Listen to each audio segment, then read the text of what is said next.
Doctor అయి ఉండి మీరు ఇలా చేయటం ఏంటి? ఒక పేషెంట్ బాడీలోనికి వైరస్ ప్రవేశిస్తే డాక్టర్గా దాన్ని ఎలా చంపేస్తానో సమాజం మీదకి వచ్చే వైరస్ని కూడా ఒక పౌరుడిగా అలాగే చంపేస్తాను. పోలీసులు మేమున్నాంగా, యాక్షన్ తీసుకుంటాంగా. పోలీస్ ఎక్కడ?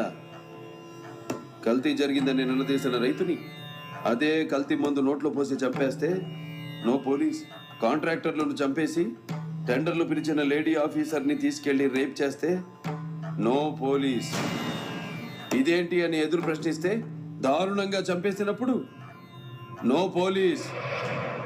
కల్తీ పాలకు 60 మంది పసి ప్రాణాలు గాలిలో కలిసిపోతే అయ్యా ఇది పరిస్థితి అని మొరపెట్టుకున్న తల్లిదండ్రులను ఓదార్చడానికి నో పోలీస్.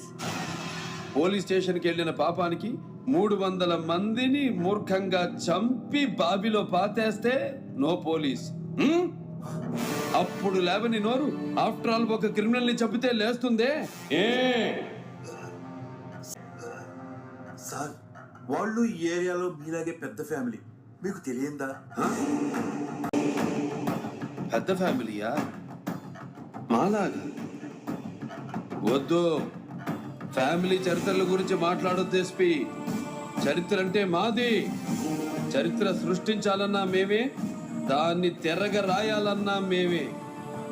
వాళ్ళెంత బ్లడీ ఫూల్స్. ముర్రత జాతి. నో మోర్ ఆర్గ్యుమెంట్స్ ఎస్పీ గారు. మీ దగ్గర దాయడానికి ఏమీ లేదు.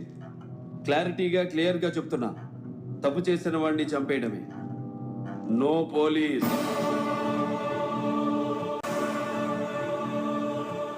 Guns are made of rules, but not sword.